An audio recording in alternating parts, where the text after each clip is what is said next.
October 27th, 2020, and quite a lot going on.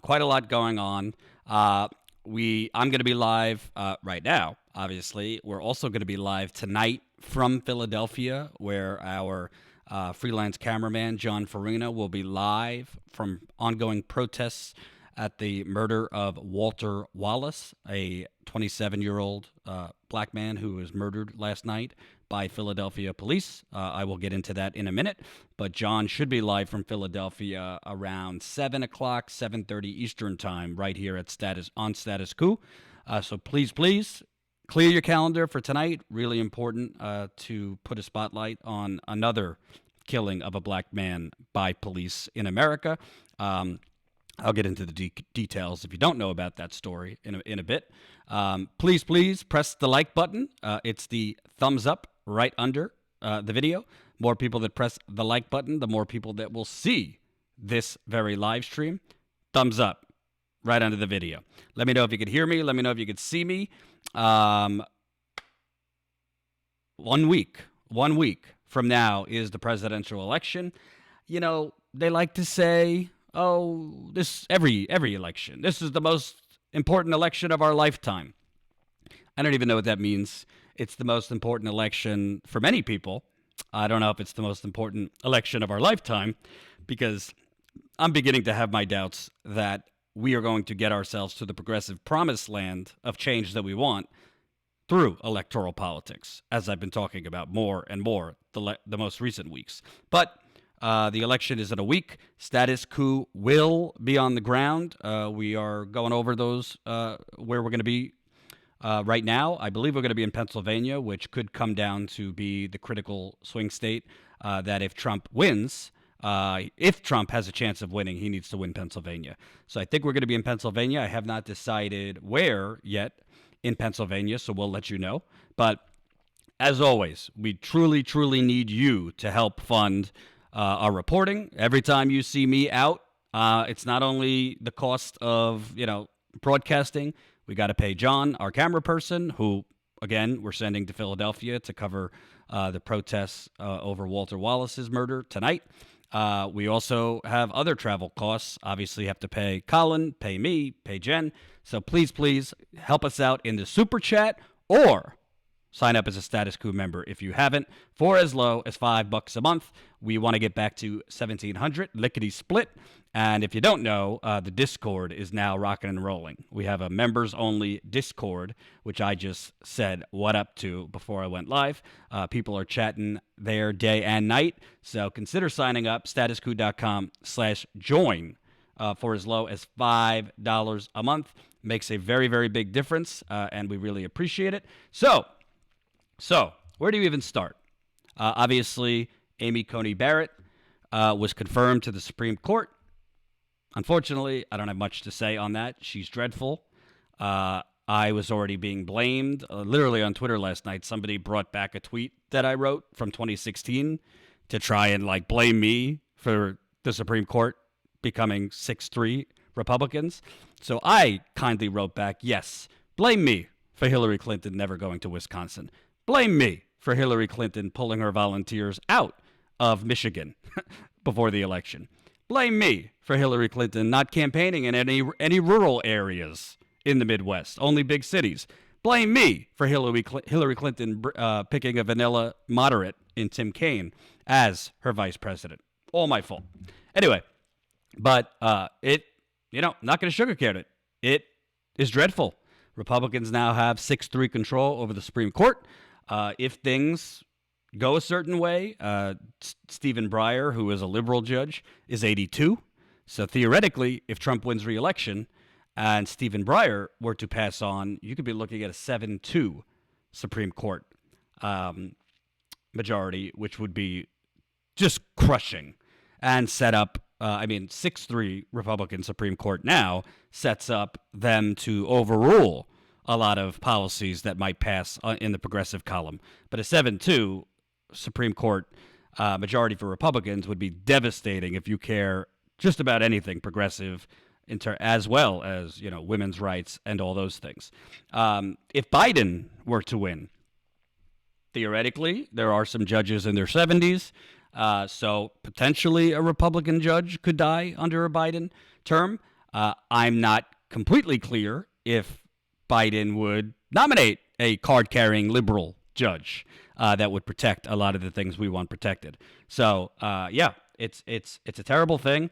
Of course, the neoliberal Democratic establishment wants to blame Jill Stein voters for this Republican 6-3 majority instead of looking in the mirror and blaming themselves for losing to an orange orangutan. So that's where we're at. So before I get into all our stories, I want to remind you we will be live tonight from Philadelphia. John is en route there right now to cover protests over the murder of Walter Wallace. If you don't know, Walter Wallace was a mentally ill 27-year-old man. He was holding a knife near police.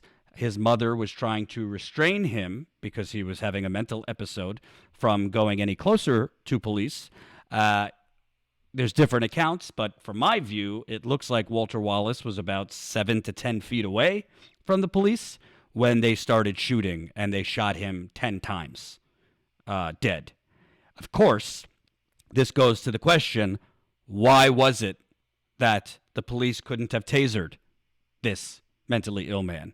Why was it that the police could not have used non-lethal force to, obviously he did have a knife, so, you could say that the police felt threatened, and that is valid, but they could have taken other measures to subdue the threat than shooting this man 10 times. 10 times. Last night, there was mass riots in Philadelphia. There, including a police officer was run over by a vehicle. Apparently, he broke his leg, I believe. But we think that there's going to be ongoing protests tonight. That's why we sent John there. This is not as cut and dry, let's say, as George Floyd or Breonna Taylor or Ahmaud Arbery. He was carrying a knife. But, again, he was not imminently lunging at the police. He was 7 to 10 feet away. The police understood that he had a mental health issue because his mother was trailing him, Walter Wallace, and communicating to the police that he's having an episode. And the police could have used a taser, could have done a variety of things to get that knife away from him, that they are trained to do, by the way. So, also, the question is, and this goes to, why were the police even there? Why aren't social workers being called in this situation? Why are police being called to deal with a mentally ill person? So a lot of those questions need to be answered. John will be on the ground tonight. Please, please, please stay tuned. He's en route right now. We think he's going to be live around 7 o'clock, 7:30 Eastern time. That would be 4 o'clock, 4:30 Pacific time, as we always are. We are in the field. We're not just bloviating from our homes. We're not just bloviating from our cushy studios. So definitely, if you can, support us, statuscoup.com/join. Super chats are welcome, and we do still have the GoFundMe going. We definitely need to ratchet up donations to the GoFundMe. Obviously, there's a lot of different emails you're getting from politicians and groups and what have you asking for funds. I kindly ask you to add us to the list if you have extra funds, because we really could use your support. Along with everybody else, we have taken a loss during the coronavirus in terms of losing members. So GoFundMe and Super Chats are very, very appreciated to keep us funded to be out there in the field. And one more time, we plan on being on the ground in Pennsylvania for election day and night. So I want to get into this story, and there's a lot going on, like I said, but I saw this morning, and I was about to vomit. To tell you the truth. So, obviously, Hillary Clinton, in many cases, was kind of counting her chickens before they hatched back in 2016. She was already talking about cabinet officials and having conversations with potential cabinet officials. Joe Biden, it seems, has been less presumptive that he's going to win. But reports have been trickling out as far as who Biden is going to pick in his cabinet, who Biden would pick throughout different departments and what have you. And One thing I do agree with Elizabeth Warren on, not many, is, personnel is policy. So Joe Biden could talk till he's blue in the face about, I want to extend FDR's legacy and we're going to build back better, which was a wonderful consultant pull-tested phrase that they came up with. But who he surrounds himself with, and if you've been following us, I've been telling you, campaign's been advised by Lawrence Summers, a just Hall of Fame member of the neoliberal gang. He was with Bill Clinton's administration, pushing NAFTA, the repeal of Glass-Steagall. He was with the Obama administration, instrumental on the crappy stimulus, which didn't go far enough. Biden's campaign has also been advised by Robert Rubin, who was Treasury Secretary to Bill Clinton, another neoliberal hack. Biden's potential chief of staff will be Ron Klain, by all reports, who comes from the private equity and Wall Street industry. So, I guess you could say nothing will fundamentally change. And before heads explode, as always, I ain't telling you how to vote. And me reporting on Biden's corruption does not mean I'm saying Donald Trump is any better. But I'm not going to close my eyes, count to 10, and wait till the election passes to tell the truth about Joe Biden. Other people could do that. I'm not going to. Jordan is simply a chameleon. Why? Is the color messed up again? You can never win. People don't like the audio. People don't like the color. I'm trying. By the way, folks, TMI, but I always give you the TMI truth. And please, how about some super chats for TMI? I don't think I've slept through the night probably in 2 weeks. I don't have a child yet, so that's not the reason.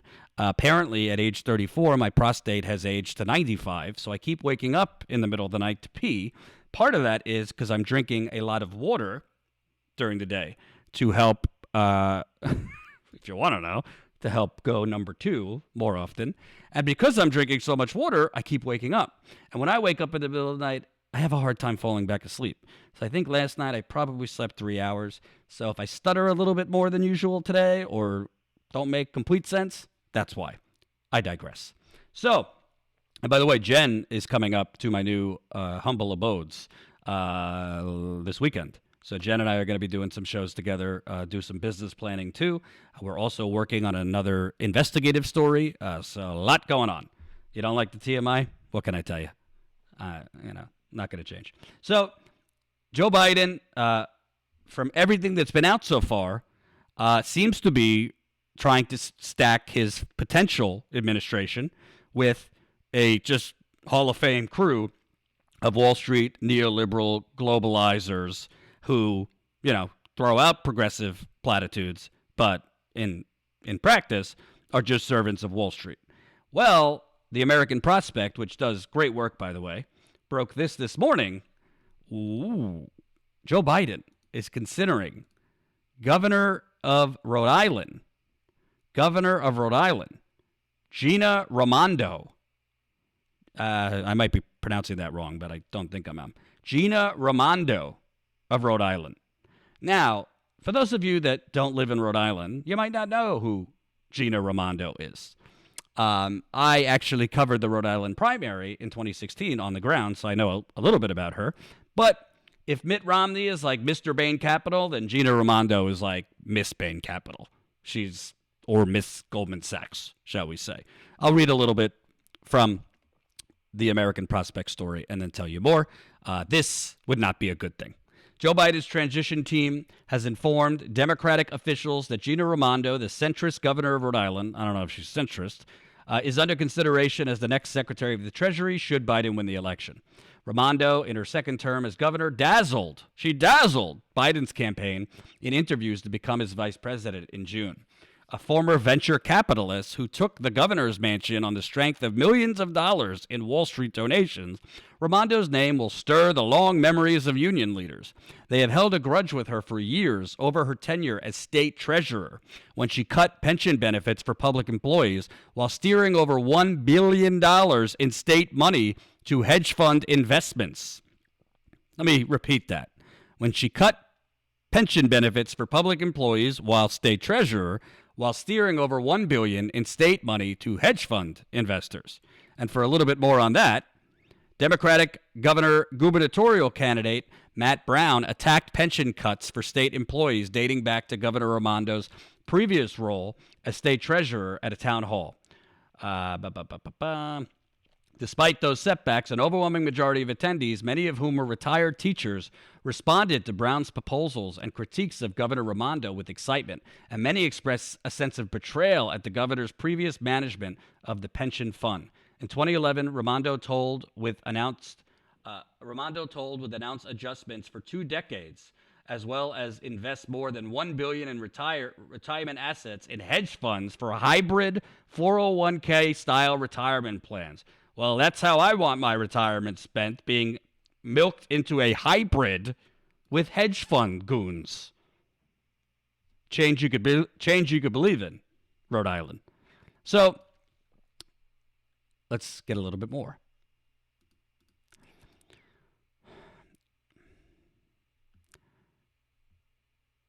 But recalling those hard feelings may be the point. One source theorized to the prospect that leaking Raimondo's name could make Federal Reserve Governor Lael Brainard, until now seen as the leading possibility for Treasury Secretary, seem more palatable. Brainard, who worked at Treasury under Tim Geithner, has been attempting to portray a more liberal public image as the decision approaches. Progressives have endorsed other names for Treasury Secretary, the most prominent being Senator Warren, Elizabeth Warren. Others being discussed include Atlanta Federal Reserve Chair Raphael Bostic and blah, blah, blah, blah, blah. Whether legitimate or a trial balloon with an ulterior motive, Raimondo's mention has already triggered opposition in progressive circles. Quote, Raimondo has built her career on subservience to Wall Street, and her selection would be an affront to organized labor, said David Segal, executive director of Demand Progress, a leading progressive organization, blah, blah, blah, blah, blah. He's also a former member of the Providence City Council and state representative in Rhode Island. In a statement, a Biden transition spokesperson said the Biden-Harris transition team is not making any personal decisions, yada, yada, yada. Raimondo, 49, graduated magna cum laude at Harvard, so she's got the meritocracy down to a T, and was a Rhodes Scholar at Oxford. She served as senior vice president at Village Ventures, a Massachusetts VC firm backed by Bain Capital, Mitt Romney fame, and later joined another firm named Point Judith Capital before entering politics. So her history with state pensions while serving as Rhode Island's treasurer from 2011 to 2015 might be more notable. Raimondo aggressively pursued a pension overhaul that cut benefits for those already retired and froze cost of living adjustments. She then transferred 14% of the state fund to hedge fund investments, including Dan Loeb's Third Point Capital and Paul Singer, a billionaire, Elliott Management. Loeb and Singer subsequently enjoyed tens of millions in fees from a state Raimondo presented as so cash-strapped that public employees would have to give back benefits they earned through a lifetime of toil. The hedge fund investments, meanwhile, wound up underperforming the stock market. So, bottom line, Gina Raimondo is a private equity vulture. Thank you for the super chat. I sang $5. TMI, eat more greens, can help with number 2. Well, thank you for that information. I've been doing so, and it does help. By the way, can we get some super chats? Can we get some GoFundMe donations? Do I have to beg? Do I have to plead? We got John covering the protests in Philadelphia tonight on the ground. I have been on the ground covering Trump rallies, I just covered an important story in New York City about a low-income housing complex that's had no gas to cook food and cook meals for over a month. We are going to be on the ground for Election Day, but we need your support. Right now, I'm just being honest. We've lost quite a lot of members, but you could sign up as a member, statuscoup.com/join. But in lieu of membership, Super Chats and GoFundMe really, really helps. So we appreciate all of that, if you can. So Raimondo is a private equity vulture. And here's the thing. American Prospect, which is very clued in, so I take what they say correctly, could be 2 scenarios here. Biden's camp is floating a really reprehensible person, and I'm going to tell you more about her, Gina Raimondo, as a way not actually intending to bring her on as Treasury Secretary, but to outrage progressives so much that when they actually put through who they really want, which is Lael Brainerd, it will be more palatable. I reported on Lael Brainerd, I think last week or the week before. She is a alumni of the Bill Clinton administration, of Obama's administration. She was actually tasked with executing NAFTA. You remember NAFTA? Sold your jobs if you live in Michigan, Wisconsin, Ohio, Pennsylvania, Illinois, parts of the Northeast, parts of the Southeast. Sold your jobs to China, Mexico, and elsewhere. Was basically written by banks. Well, Lael Brainerd was the gal who helped execute NAFTA. She also is a champion of the TPP, the Trans-Pacific Partnership, which I've been telling you didn't really come up in the debates because, frankly, I don't know what Bernie was doing. He didn't attack Biden on NAFTA, TPP, and other things that much. And frankly, Trump hasn't gone after Biden on NAFTA and TPP that much. But Lael Brainerd is a champion of the TPP. So if she gets in as Treasury Secretary, TPP is happening. They'll change a sentence or two. It'll go through.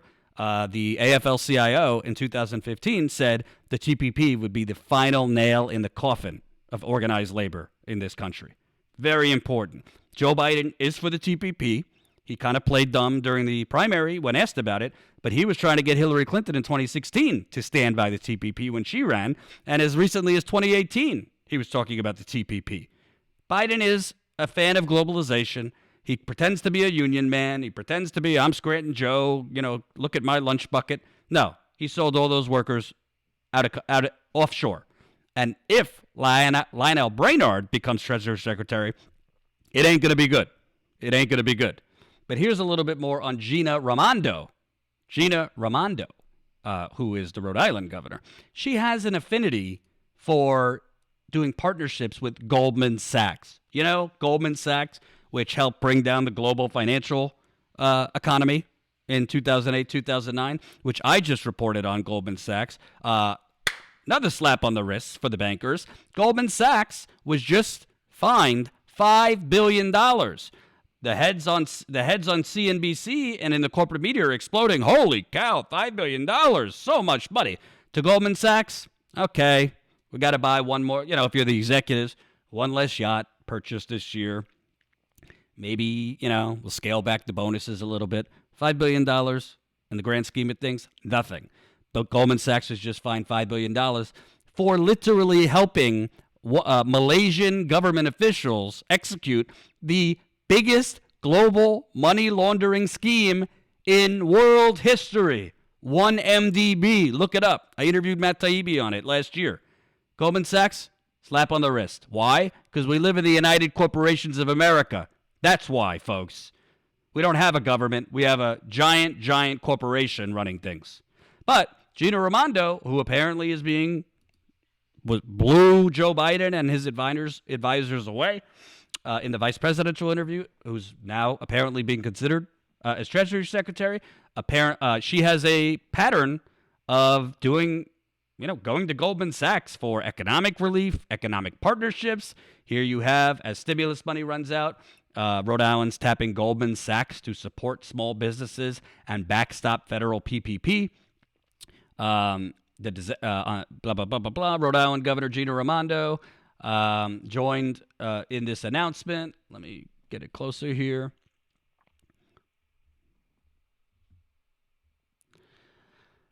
Announced on Monday that Goldman Sachs has pledged $10 million to back loans from the federal Paycheck Protection Program. Rhode Island Governor Gina Raimondo and a few other people joined in the announcement. On Thursday, the New York Times reported the disaster loans program's missteps have been overshadowed by the chaotic start of the federal government's other large small business aid effort, the PPP program, which started taking applications last week.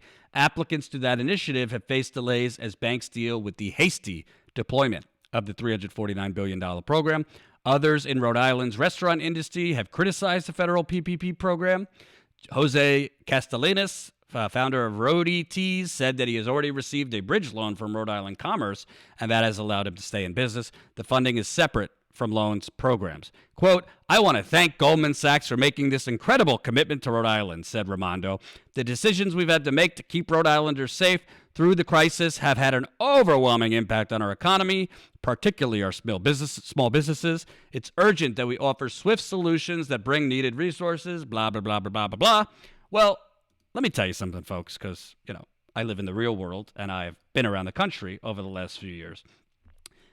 Goldman Sachs is not backstopping anything unless it could rip off the people that need that PPP money most. So if Gina Raimondo, the governor of Rhode Island, is setting up partnerships with Goldman Sachs to backstop PPP loans, I got news for you. Goldman Sachs is making out like bandits, and I would venture to guess that the people in Rhode Island, the small business owners that need that PPP money, are not getting a good deal if Goldman Sachs is involved. But again, this is not the first time that she has done this. By the way, we got 315 people watching. 187 of you have pressed that like button. I need another over 100 of you. Please, do me the duty. Smash that like button. It makes a difference. It helps get us up in YouTube's algorithm. By the way, if you haven't noticed, YouTube, Facebook, Twitter have been censoring more and more independent outlets. So a way you could support us, because they're currently censoring us too, and God forbid, if they get rid of us, become a Status Coup member. I know it sounds like I'm preaching to the choir here and a broken record, but it really helps us grow. And if down the road we are not able to be on YouTube, hopefully not the case, we need to have a big membership to figure out next steps and to afford going forward. So sign up, statuscoup.com/join, statuscoup.com/join for as low as $5 a month, and keep pressing that like button. So that wasn't the first time she has done this. Here, Rhode Island governor and Goldman Sachs announce a loan fund to benefit state small businesses. Oh boy, you gotta love it. Oh wait, hold on. Rhode Island Governor Gina Raimondo announced that Goldman Sachs has committed $10 million for loans and for small businesses in Rhode Island through a partnership with Rhode Island Commerce Corporations with Community Reinvestment Fund, the largest nonprofit, non-bank SBO lender in the country. 96% of all businesses in Rhode Island are small businesses, and Rhode Island will continue to deliver resources to its entrepreneurs. Again, I want to thank Goldman Sachs for this incredible commitment, blah, blah, blah, blah, blah. I've actually Googled it. I think she's done 3 or 4 partnerships with Goldman Sachs, which makes sense. If you come from private equity, if you think that investment banks like Goldman Sachs are wonderful corporate citizens who help the people en masse while ripping off the people, if you think as state treasurer, before she was governor, the best way to safeguard hard blue-collar workers' pensions is to divert pension funds to hedge fund investments, then, yeah, you're probably going to do partnerships with vultures like Goldman Sachs.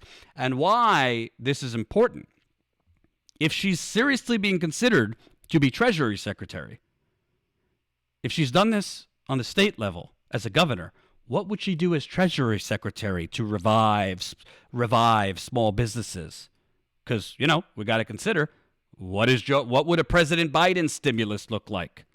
What would a Treasury Secretary do to revive small businesses? Would a Treasury Secretary, Gina Raimondo, be doing partnerships with courageous corporate citizens like Goldman Sachs to revive the COVID depressed economy? Because I don't want any part of that. None.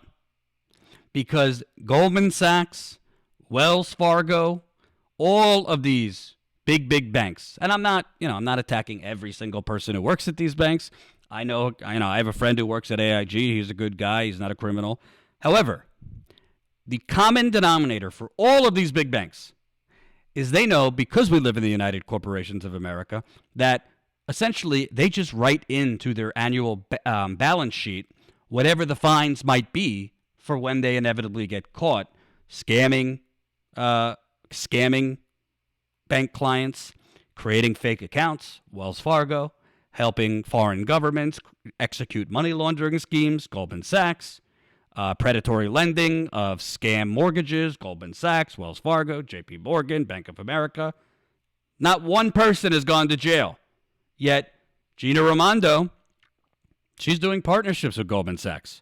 And if it actually worked, if, tapping into Goldman Sachs to backstop the PPP program, if that was actually something that could give cash infusions with relatively no strings attached to struggling small businesses, I'd say fine. I don't like Goldman Sachs, but that's fine. But it never works out for the average blue-collar worker. It works out for wealthy investors, their stock portfolio, but it doesn't work out for you. This is not somebody you want anywhere near the White House, much less as the Treasury Secretary. And Treasury Secretary, of all the cabinet positions, is one of the most influential. Look at Steve Mnuchin and what he's been able to do. I mean, Steve Mnuchin has taken a deregulative machete and just tossed aside even the meek, weak regulations that the Obama administration put in to safeguard and monitor Wall Street. Steve Mnuchin has basically shit on those. Excuse my French. Swear jar. And then there's the fact that she didn't even endorse Joe Biden. Who do you think she endorsed? Shocking. She endorsed Michael Bloomberg, continuing her love affair with Wall Street, this Forbes story wrote. Given Governor Gina Raimondo's longstanding love affair with Wall Street billionaires, it comes as no surprise that Raimondo has endorsed Michael Bloomberg for president, the first governor in the country to back him in a wide-open Democratic primary. Raimondo is also joining Bloomberg's self-financed presidential campaign as national co-chair, according to the Providence Journal. It was an easy call, Raimondo said.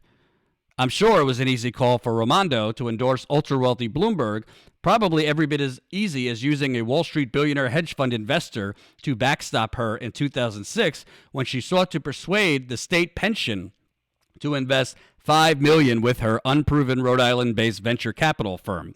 Thanks to the helpful out-of-state hedge fund mogul's backing, the state pension has paid her an ongoing asset-based fee, call it a loser's bonus, of $125,000 per year for the past 13 years, even though Raimondo's investment fund has dramatically underperformed. No doubt the $125,000 a year bonus has been a nice supplement to her paltry state salary of approximately the same amount.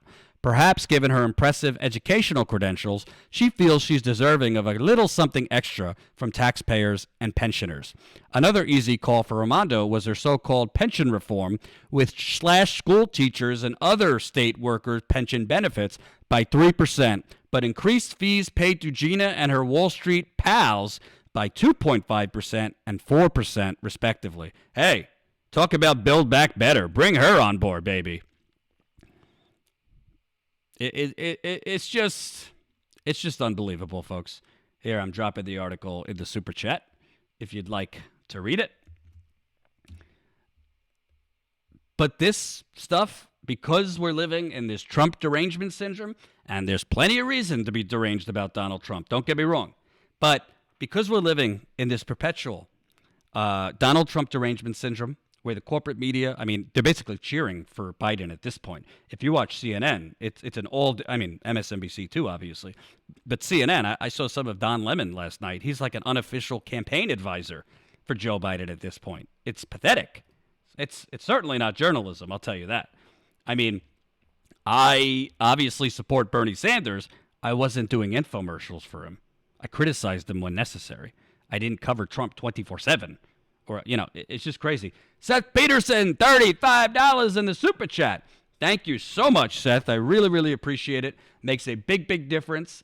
Keep those super chats coming. Again, the GoFundMe, very, very needed. We are, frankly, costs money. We got to pay John, got to pay Jen, myself, Colin. We need a travel budget, advertising budget. We do not have, if you're new here, we don't have that $123,000. That's what we have grown over 2.5 years, but we've been spending in real time to travel, to cover stories, to grow. We're almost at 91,000 subscribers on YouTube. So it's not out of the realm of possibility that we could hit 100,000 by the end of the year. That's our goal. Help us get there. But Jen and I are seeing really the only way we seem to be growing on YouTube significantly is when we're out in the field covering these protests, MAGA rallies, elections. We grew 150 subscribers on Saturday and Sunday after I covered that terrible story in Queens in New York City, which is actually Congresswoman AOC's district. We grew 150 subscribers covering that. Being out there in the field is how we're growing, but it's a double-edged sword. We need the money to do that. We're not just talking, there's other outlets that send fundraising emails every single day with dire subject lines and, things are looking bad. I'm getting from certain outlets in their subject line emails begging for money. We are walking the walk. Help us do it. GoFundMe, Super Chat, or putting, membership is really what we want. If you choose to do one thing, sign up today as a Status Coup member. It will get you access to the Discord. We also had our members call yesterday, so I had a good time with you guys. Thanks for joining me and Jen. So all of this is basically to say it's not just that nothing will fundamentally change under Joe Biden. I think what people are missing here is that economically speaking, things might actually move even further right than they were in Obama, because the neoliberal order, and what I mean by that are the banks, the lobbyists, the consultants, the real estate developers, the financiers. They are emboldened. I mean, there's a New York Times story here. I won't read you the whole thing. If you haven't seen this, it's a really informative story by the New York Times. They basically kind of looked at all the data of donors. Hold on. Under Trump, Republicans have hemorrhaged support from white voters without college degrees, who polls shows have been repelled by his embrace of a politics of cultural division and racial grievance. The fundraising data suggests that erosion is not only harming the party's electoral prospects, but also its economic bottom line. Trump lost the money race in 2016 too, but he mobilized a base of white working-class voters that then offset his losses among college-educated voters. Now he is trying to leverage the powers of incumbency to do that to an even greater degree. But win or lose, Trump has accelerated a political realignment. In zip codes with a median household income of at least $100,000, Biden has smashed Trump in fundraising, $486 million to only $167 million, accounting for almost his entire financial edge. In the rest of the country, the two were knotted closely together. So if you look at this chart by the New York Times, Biden's at 486 million in wealthier zip codes. So over 200,000, Trump barely has anything. Biden's got a good chunk. Between 150,000 and 200,000, Biden is pretty much dominating Trump. Over 100,000, Biden is also significantly defeating Trump. And then under 100,000, really around that $50,000 line, Trump is doing fairly well. Of the zip codes where at least 65% of people had graduated from college, just over 1,000 out of 32,000 populated zip codes that reported donations, Biden outraised Trump $478 million to $104 million. So Biden is just really, really getting that Pete Buttigieg voter, that wealthy, not only wealthy, but generally college-educated people are wealthier.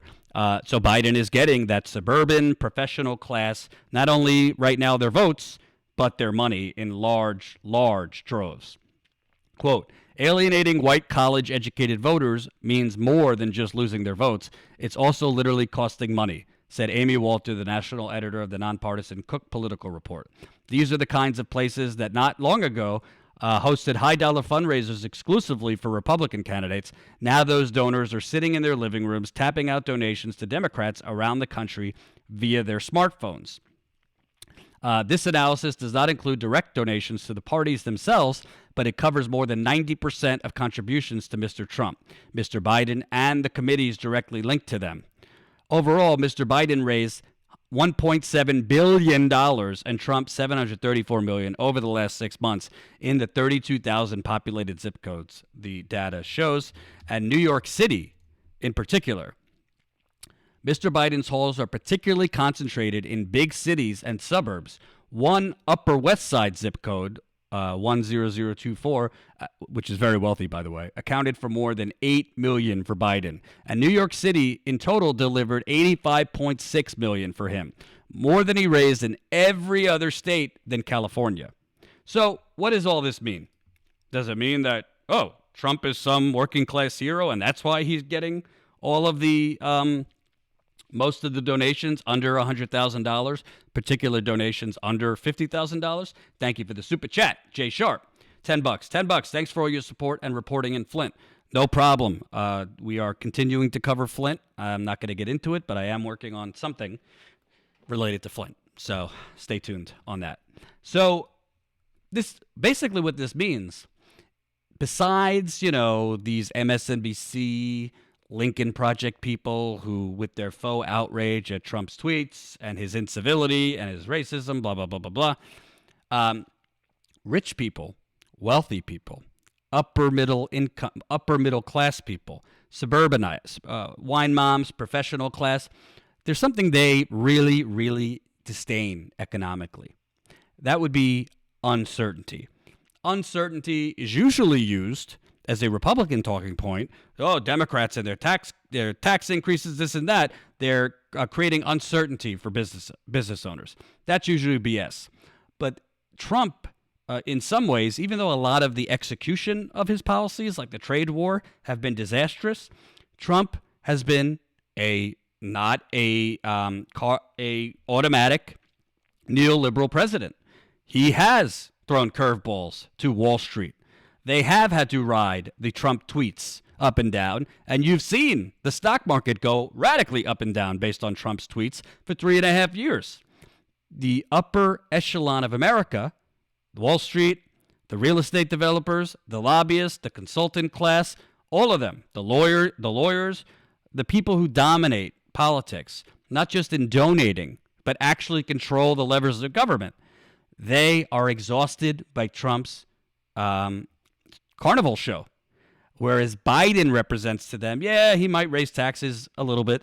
He might raise corporate taxes, but they know that stability that they got with Obama, that stability that they got with Bush, Clinton, that will return and then some under Biden.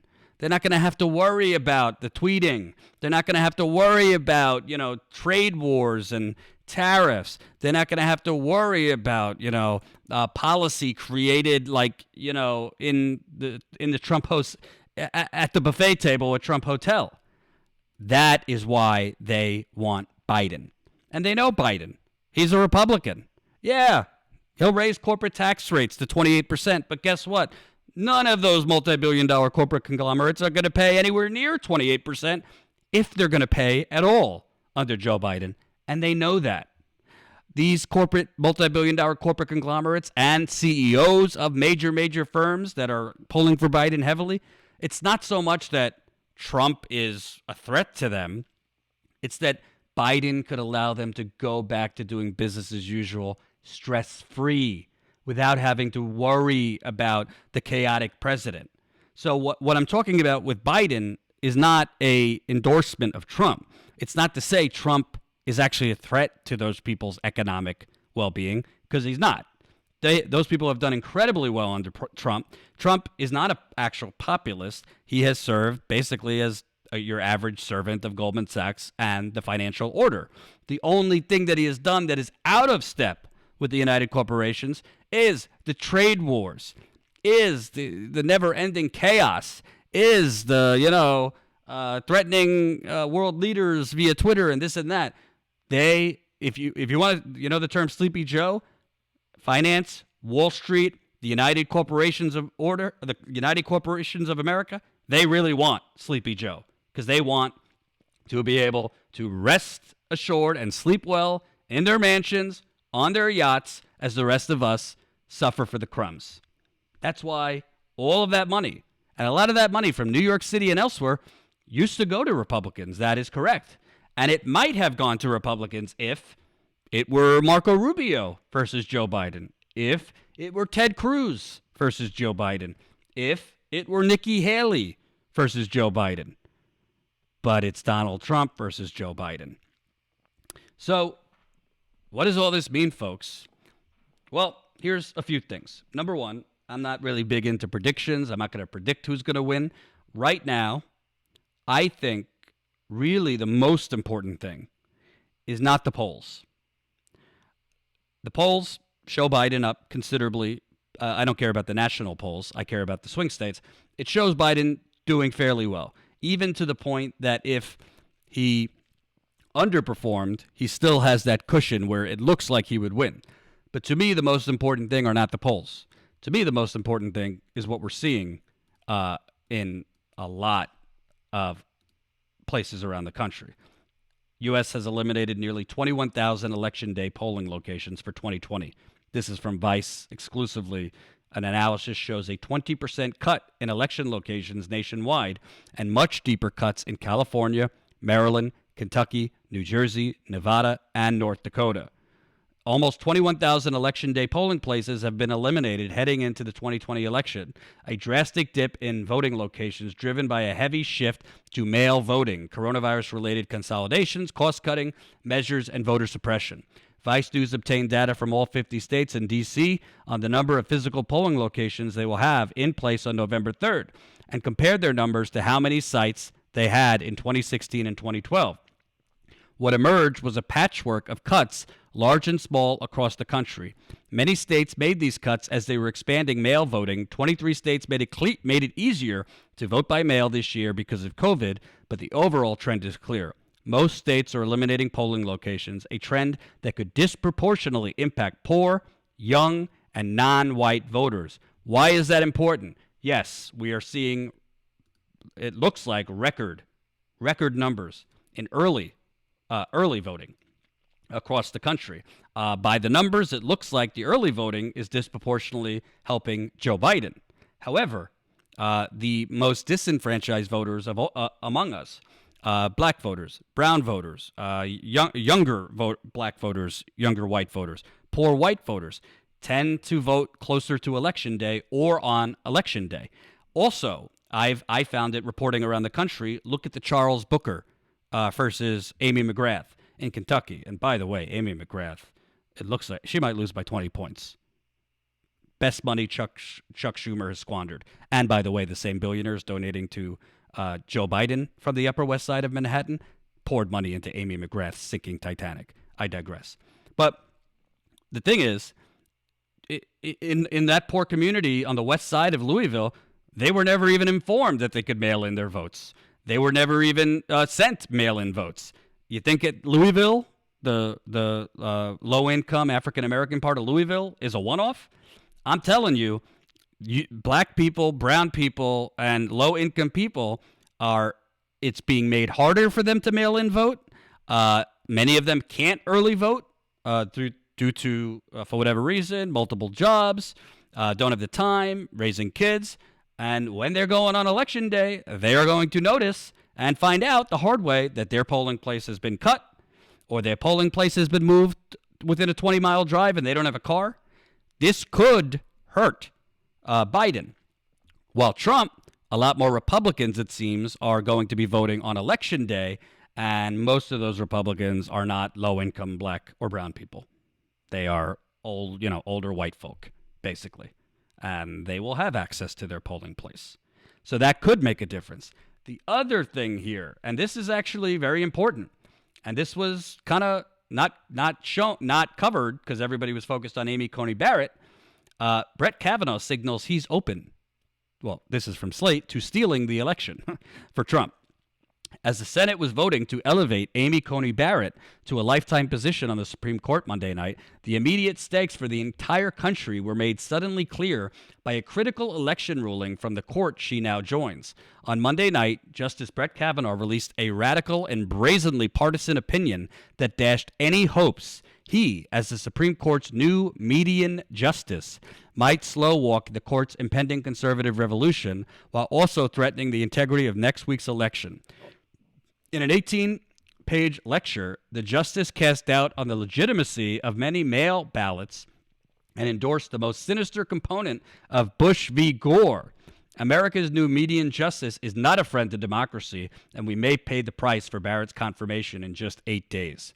Monday's order from the Supreme Court blocked a federal judge's order that had tweaked Wisconsin's voting laws in light of the pandemic. The judge directed election officials to count ballots that were postmarked by Election Day but received by November 9th, finding that the unprecedented demand for mail ballots combined with Postal Service delays could disenfranchise up to 100,000 voters. An appeals court blocked his decision on October 8th, and on Monday, SCOTUS kept it on hold by a 5-3 vote. The court offered no majority opinion, but Chief Justice John Roberts, Justice Neil Gorsuch, and Kavanaugh all wrote concurrences. Justice Alina Kagan penned a trenchant dissent, joined by Justice Stephen Breyer and Sonia Sotomayor. Kavanaugh's opinion is the most notable of the bunch because he is the new median justice, and the opinion is frankly terrifying. In one passage, Kavanaugh attempted to defend the Wisconsin law disqualifying ballots received after Election Day. He pointed out that most states, quote, most states share this policy, explaining those states want to avoid the chaos and suspicions of impropriety that can ensue if thousands of absentee ballots flow in after Election Day and potentially flip the results of an election. And those states also want to be able to definitively announce the results of the election on election night or as soon as possible thereafter. Kavanaugh then quoted New York University law professor Richard Pildes, stating that the, quote, longer after Election Day any significant changes in vote totals take place, the greater the risk that the losing side will cry that the election has been stolen. Kavanaugh was quoting an article in which Pildes encouraged states to extend their ballot deadlines, directly contradicting Kavanaugh's argument. It is genuinely alarming that the justice cast these aspersions on late arriving ballots. In at least 18 states and the District of Columbia, election officials do count ballots that arrive after Election Day. And in these states, there is no result to flip because there is no result to overturn until all valid ballots are counted. Further, Bush's 2000 election legal team, which included Barrett, Kavanaugh, and Roberts. Can you imagine that? All three of these Republican Supreme Court justices were on Bush's legal team in 2000. Argued during that contested election that ballots arriving late and without postmarks, which were thought to benefit Bush, must be counted in Florida. Folks, I try not to be dramatic, but these folks might try to steal it for Trump, if it's close enough to do so. I mean, no mention here that we're in an unprecedented situation with coronavirus. It's all, well, we don't want to raise suspicions here, allowing mail-in ballots that come later than Election Day, even though they do accept absentee ballots from, say, veterans or military soldiers that come later. I'm telling you, I don't want to make anyone sick, but this might not be an election night. This might not be an election week. This might be an election month. This might be an election winter. The only way that that's not going to happen is if Biden completely overperforms his lead right now. So we'll see. We will see what happens. But Brett Kavanaugh did just signal that he's open to basically stealing this thing. I mean, there's no other way to say it. You think I'm being dramatic? Let me know in the super chat. Let me know. All right. Before I move on to the last topic, Jordan has fear programming attached to COVID. Do I, Riley? I have fear programming? Okay. I guess it's fear. I guess fear is creating the 225,000 deaths. Must be fear. Fear must be creating the mass increases all over the country. I got to be honest with you. I understand like Trump, MAGA, conspiracy thinking. I truly don't understand COVID truthers. I don't get it. I don't understand how these people's minds work. Do they think these cases are being made up? Do they think these people are dying of like appendicitis? Do they think like, scientists are just making up that masks limit your chances of contracting coronavirus? It's just crazy. I don't understand it. Like, I could understand some conspiratorial thinking, like QAnon, for example, even though I think it's crazy. I understand where they're coming from. I understand why they are thinking this. But I don't understand the COVID truthers. And frankly, I don't understand why Trump, this was a perfect opportunity. If you were a narcissist, sociopath like Trump, COVID was the classic opportunity to wield your giant, big, I'm the greatest thing since sliced bread, have, do a lockdown, say my lockdown was bigger and better and more beautiful than Italy and Paris, mandate the country, wear masks, this and that, to take aggressive leadership. And Riley and every other idiot who's, pretending COVID isn't real or whatever, would follow Trump like sheep.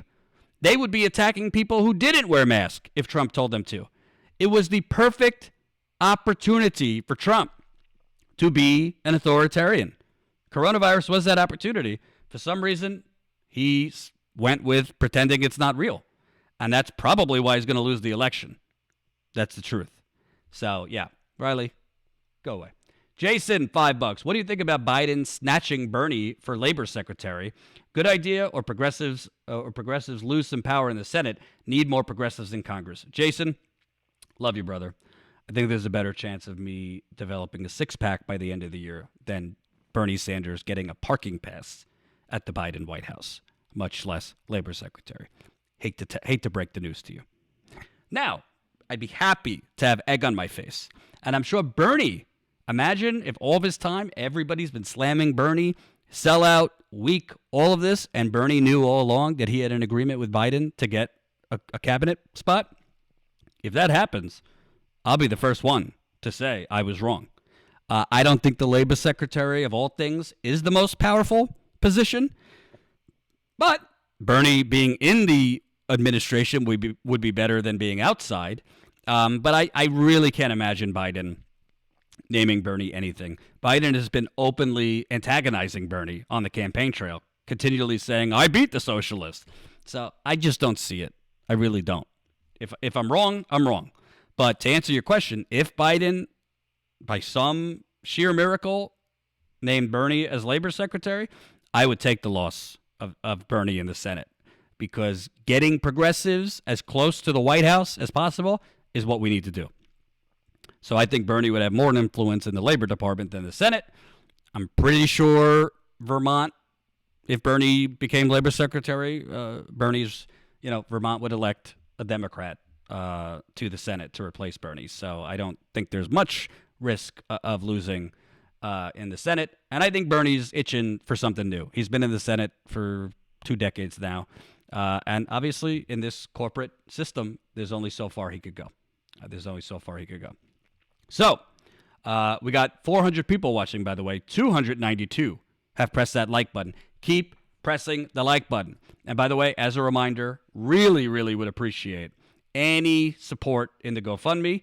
I know I'm a broken record. We got John going live a little bit later from Philadelphia to cover the protests over the police murder of Walter Wallace Jr. He'll be live, I believe, around 7:30 Eastern. So we need all the money we could get to pay for John, to pay for travel, and to pay for other travel that we're planning right now, if it remains safe to do so. So GoFundMe, I'll drop it in the Super Chat. We really appreciate the donations and, of course, Super Chats as well. I want to cover this last story, which is just so United Corporations of America. So, you folks out there who have been unemployed for 3 months, 6 months. Give you a reminder, this is from a Washington Post reporter. The U.S. Senate confirmed Amy Coney Barrett as a Supreme Court judge in 31 days. It's been 87 days since enhanced unemployment aid and a lot of small business aid expired. Still no deal. It's actually been 89 days. This was, I think, 2 days ago. So basically, millions of people have been left to die. I mean, there's no other way of saying it. If you're not getting federal help and you can't get a job, you can't live off of whatever paltry amount states provide. And most people didn't have a lot savings to begin with. So we are seeing more and more pain around the country. We're seeing more and more food lines around the country. We are seeing a spike in homelessness. Thank you, Zen 999. Status Coup. Thank you. I appreciate it. So all of this, Joe Biden, by the way, has not named what he would specifically do stimulus-wise. If it were me, I'd say I get in there January 20th. We're doing a $3 to $4 trillion plan. We're doing direct $2,000 a month for every person in America until this pandemic is over. He hasn't said anything what he would do. So I expect he would do whatever Obama did, possibly further right. Maybe $1 trillion, maybe $2 trillion.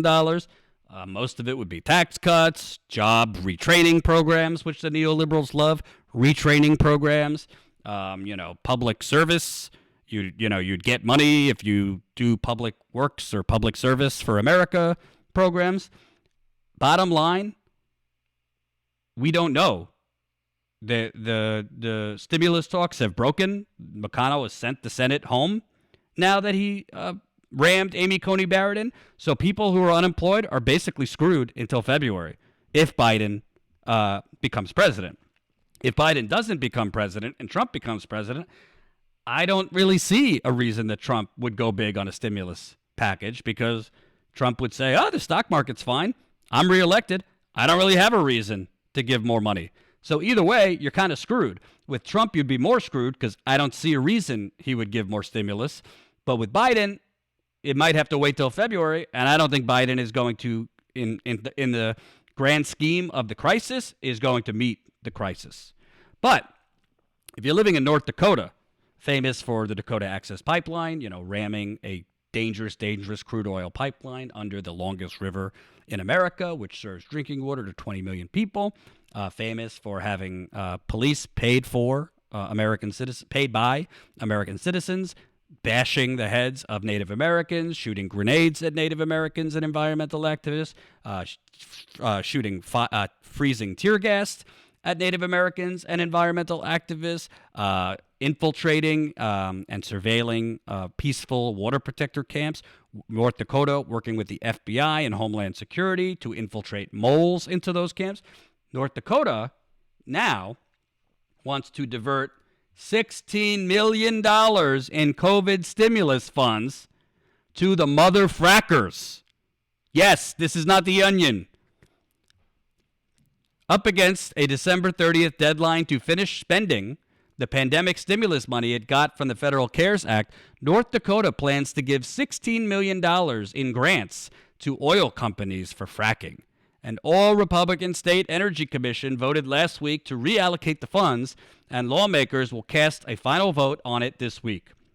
The Forum reports that critics are aghast, calling it a gift to the oil industry. Quote, "This money is supposed to help North Dakotans recover from the pandemic and support working families, not serve as another handout to an industry that is already at full workforce," said Tim Mathern in a statement. "This is more of the same insider spending that gives us the world-leading COVID-19 outbreak. It's a misuse of taxpayer dollars in the middle of a crisis. The vote comes as North Dakota sets records for new COVID cases." That's unbelievable. Unbelievable. And by the way, devil's advocate could say, well, Jordan, North Dakota is number 2 to Texas in oil production in the United Corporations of America. So maybe this money going to mother frackers will trickle down to the workers in North Dakota who work in the oil and gas industry. Yeah, trickle down my anus. Excuse my French. The fact that I mean, I'm not shocked. This is Republicans. But by the way, Democrats in their HEROES Act try to basically broaden the PPP program to extend to lobbyists on K streets. So everyone's corrupt. But the fact that in a looming depression, I showed you this the other day, long-term unemployment. If you look at that right column, this is from September, so we'll have to see what October's numbers end up being. In that category, you see that 4,918,000 number on the right? That is nearly 5 million people that have been unemployed for 15 to 26 weeks. The number under it is 2.5 million that have been unemployed for over 27 weeks. So that's basically 7.5 million people that have been unemployed for over 15 weeks. This doesn't capture everybody that's unemployed.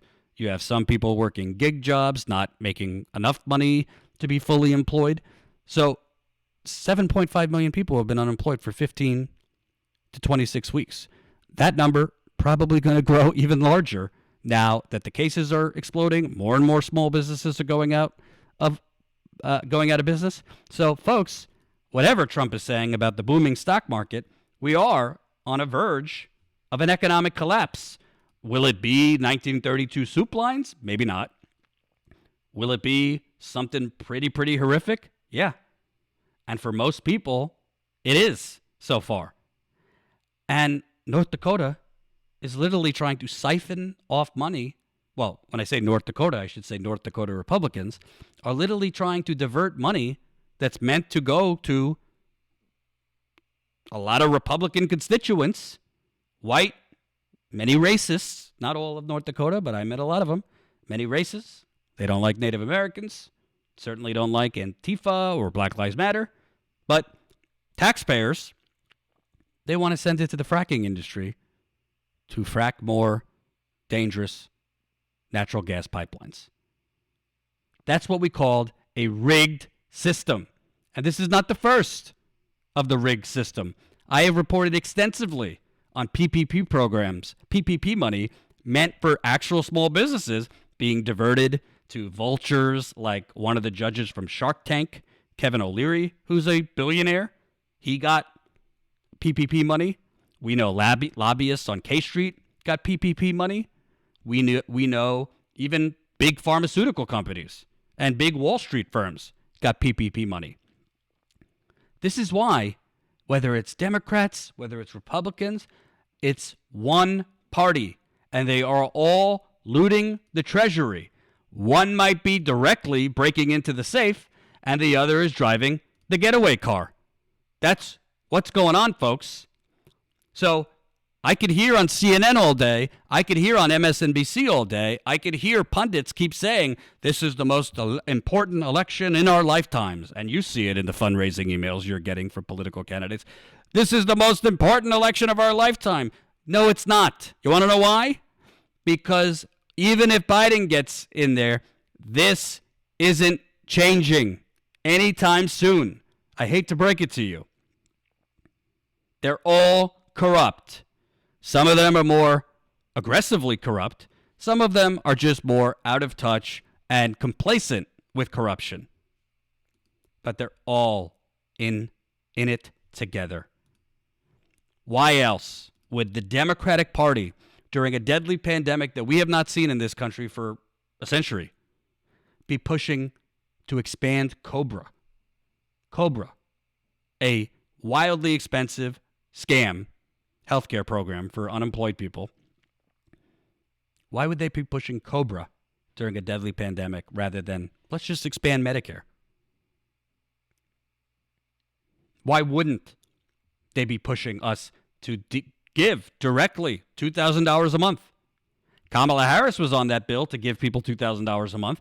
Then she became Joe Biden's vice president. She shut up about it real quick. Kind of like this clip. I don't know if you guys have seen this. The nonpartisan GovTrack has rated you as the most liberal senator. You supported the Green New Deal. Who also, likes hip hop. Like, what do you want to know? Well, I want to give you the opportunity to address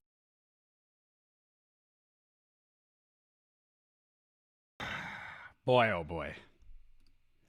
That was one of the most cringe identity politics tsunamis I have ever seen in my life. I don't want to hear about, oh, lived experience, I'm a black woman. Sorry. I know some people might say, ugh, this white man being racist and white splaining. No. Kamala Harris's lived experience is, rising in San Francisco politics on the back of wealthy donors in the finance industry in Silicon Valley. That's her lived experience. Maybe she had a tougher lived experience as a child, but as an adult in politics, her lived experience is being a cog in the corporate machine. That's the truth. And the funny thing is, she's worse to me than like a Paul Ryan or a Mitch McConnell. Because at least we get with a Paul Ryan and a Mitch McConnell, they are proud of their Ayn Rand, social Darwinism, servitude to Wall Street. And they don't really try to hide it. But Kamala Harris has just slipped around. She jumped on Bernie's Medicare for All bill in her early days in the Senate, trying to angle herself as a progressive because she knew she was going to run. Then she was for Medicare for All for 5 minutes when she ran for president. Then the donors from Wall Street called her, and she moonwalked faster than Michael Jackson away from that. And now, even running as Biden's vice president, she's abandoned her own policies that she proposed as a presidential candidate. And the arrogance, the total disgust in that laughter at the term progressive, socialist. Nora, you're funny. Socialist. Oh, boy. That might be the next president. Well, the next president after Biden. Thank you for the super chat. Zen $4.99. Why does she sound so nervous all the time? Tupac is her favorite living rapper. Well, I don't know if it's nerve-wracking when there's no there. It's nerve-wracking when there's no there. Because there is no there. She doesn't stand for anything. So I think that's the nerves. People with conviction, Bernie doesn't look nervous while interviewed. People without conviction do generally respond with verbal tics because they're not actually confident in their positions because they don't have any solid positions. That's the truth. Leslie, $10. Have you considered doing a listener call-in day? A message I wrote in the chat was taken out of context one time, and I want to be able to get my full viewpoint out sometimes. Leslie, who took you out of context? Me? Sorry if I did. First of all, I have enough audio problems just with me on, so I'm a little concerned about doing a listener call-in. We would probably only do that as Status Coup grows, if I have a tech person with me. I'm just keeping it real. If there's an easy way to do it, I would do it. But I'm I don't know if I would do a listener call-in because I'm not sure how that would work audio-wise. Would I just have them call into a Google Voice number? And I don't know how that works. So if any audio people have a suggestion on how we could do a listener call-in show, definitely email me, info@statuscoup.com. That's info@statuscoup.com. I would happy to do it. And sorry if somebody took you out of context. I hope it wasn't me. And thank you for the super chat. Keep those super chats coming. I'm going to get off soon because John is going to be live probably around 7:30 Eastern time. As a reminder, if you came to this late, John, our freelance camera person, will be live tonight from protests in Philadelphia. Don't go anywhere. Come back. If you are not on our text list, definitely get on our text list. Text 370-370. Text COUP to 370-370. That's COUP to 370-370. So you'll get a text message when we're live tonight and whenever we're live. Definitely sign up. Become a member. I just saw somebody said yes. And I do know I'm going to have to talk to Colin. For some reason, like OBS, I use OBS for those of you that know tech. For some reason, OBS keeps changing the coloring. Like I set it at something and it keeps changing it. Let me see right now. Let me see. I'll change it live and you tell me if the color gets any better. So, chroma key, right. Opacity is on 100. Is the opacity any better? How's that? Nah, it's still colored, I see. So I'm going to put opacity back to 100. There's the smoothness, key color, spill reduction. Do I need to raise that a little bit, folks? Anybody know coloring here? Let's see. Raise it back. All right. Is that any better? Is that any less green? I just moved up the key color reduction, whatever that means. Let me know if this is any better, because I don't want to be too bright. Let's see. I have the key color reduction at 200 right now. Let me know how that looks. Better. Better. We are building back better here at Status Coup. No, I'm kidding. All right, let me take a few comments, questions, concerns before we go. I welcome your super chats. Appreciate it. GoFundMe would be very appreciated. We've got none today. No GoFundMes today. So, a little worried. There is no hue control. No hue control. Let me see. The control is, we got key color type green, similarity, smoothness, key color reduction, opacity, and contrast. So I'll have to talk to Colin to figure out why OBS keeps changing the color. It's kind of annoying. To be honest, we're late. We should have already general strike. Completely agree. How about color balance? Yes. Is there a color balance? Key color spill reduction, similarity, smoothness, opacity, and contrast. Oh, brightness and gamma, whatever gamma means. So there's no color thing. I have gamma, brightness, contrast, opacity, key color spill reduction, smoothness, similarity. Yep. OBS is better than IBS. This is true. I like the Jordan in a fish tank look. Glad you like it. I know Photoshop. This broadcast stuff, total mystery. We'll get it figured out. I'm more focused on the audio being better. As long as the audio is better, we'll figure out the coloring. I'll talk to Colin about the color stuff. Jordan is pro-Biden. Oh, yes. If you've watched this broadcast today, I am pro-Biden. What a dumb thing to say. I love JD. Get out of here with that nonsense.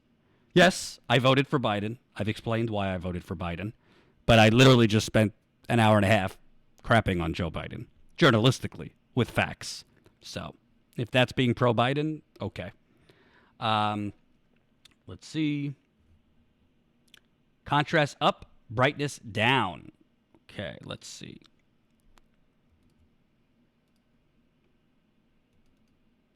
Contrast up,